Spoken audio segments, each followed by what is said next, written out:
Hi నమస్తే welcome to Mara media. నేను మీ కేవీఆర్. ఆంధ్రప్రదేశ్లో అంటే గత ప్రభుత్వ తప్పొప్పులను ఎంచే క్రమంలో కొంతమంది అంటే సీనియర్ ఐఏఎస్ ఆఫీసర్లను ఐపీఎస్ ఆఫీసర్లను సస్పెండ్ చేయడమో అరెస్టులు చేయడమో ఆ తతంగం జరుగుతూనే ఉంది కదా. ముఖ్యంగా గత ప్రభుత్వంలో రఘురామకృష్ణరాజుకు థర్డ్ డిగ్రీ ఇవ్వడం అంటే ఎంపీ హోదాలో ఆయన వైసీపీ ఎంపీగా ఉన్నా కూడా ఆయన అరెస్ట్ చేసి థర్డ్ డిగ్రీ ప్రయోగించడం అప్పట్లో పెద్ద సంచలనం.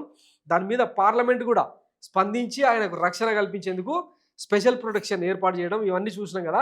నాటి కేసును తిరగదోడుతోంది కూటమి సర్కారు. ఈ నేపథ్యంలో రఘురామ హత్యకు సిఐడి కుట్ర, కాళ్ళు కట్టేసి రబ్బర్ బెల్ట్ లాఠీలతో చిత్రహింసలు, కుట్రలో జగన్, సునీల్ కుమార్, పిఎస్ఆర్ పాత్ర. పిఎస్ఆర్ అంటే పిఎస్ఆర్ ఆంజనేయులు. కొడుతున్నప్పుడు వీడియో తీసింది ఎవరు, ఎవరికి పంపించారో తేల్చాల్సి ఉంది. ప్రాసిక్యూషన్ రాష్ట్ర జాయింట్ డైరెక్టర్ వెల్లడి. 10 వరకు విజయపాల్కు remand. Guntur special mobile court ఆదేశాలు. అంతకుముందు ఒంగోలు సిఐడి మాజీ ఏఎస్పీకి వైద్య పరీక్షలు. భారీ బందోబస్తుతో గుంటూరు తరలింపు. 10 రోజుల కస్టడీ కోరుతూ నేడు కోర్టులో పోలీసుల petition.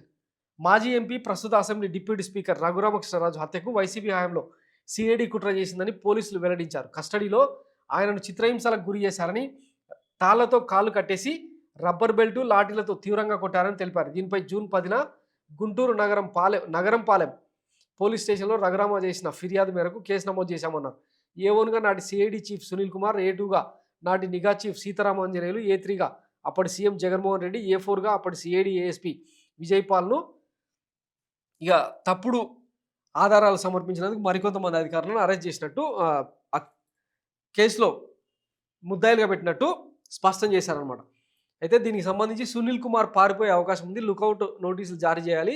Deputy speaker Raghurama Krishna Raju demand. Vijayapal పాపం ఇప్పటికీ పండిందని వ్యాఖ్య.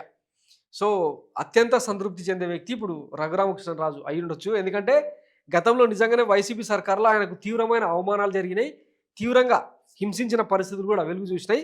ఓకే, అంతా బాగానే ఉంది. తర్వాత ఆయనను పచ్చ మీడియా ఎట్లా ఆడుకున్నదో ఇదే ఆంధ్రజ్యోతి, టీవీ5 లాంటి ఛానళ్ళు పిలుచుకొని రచ్చబండ అనే ఒక కార్యక్రమం చేపట్టి తీవ్రంగా బురద జల్లిన పరిస్థితులు మర్చిపోయారు రాష్ట్ర ప్రజలు. సరే, నాటి పరిస్థితులకు గిఫ్ట్గా ఈయనకి అంటే మంత్రి పదవి ఇస్తారని అనుకున్నారు, కానీ డిప్యూటీ స్పీకర్ హోదాను ఇచ్చి సత్కరించింది. దాంతో రఘురామకృష్ణరాజు నోరు మూసుకున్నట్టయింది. వాస్తవానికి ఆయన బయట ఉంటేనే కొంత బాగుండేది, ఎందుకంటే ప్రభుత్వ పాలసీలకు సంబంధించి నర్మగర్భంగా వ్యాఖ్యలు చేస్తాడు.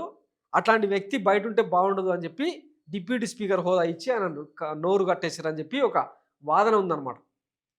సో ఏదేమైనా ఆయనకు జరిగిన అవమానం, ఆయనకు అంటే నిర్బంధించిన విధానానికి ఎంతో కొంత కూటమి సర్కారు మేలు చేయబోయే పరిస్థితులు అయితే కనిపిస్తున్నాయి. మరి దీనికి సంబంధించిన ట్విస్టులు ఏముంటాయి, ఇవన్నీ కోర్టులో నిలబడతాయా లేదా? ఎందుకంటే 5 ఏళ్ల క్రితం జరిగిన ఇన్సిడెంట్ అది. సో మరి దానికి సంబంధించి ఇప్పటి పోలీసులు ఎట్లాంటి ఆధారాలు చూపిస్తారు, ఎట్లాంటి ఛార్జ్ షీట్ ఫైల్ చేస్తారు, ఇవన్నీ చాలా ఆసక్తికరం అనమాట. వేచి చూద్దాం మనం కూడా ఏం జరుగుతుందని. Thanks for watching my media. నేను మీ కేవీఆర్. Thank you.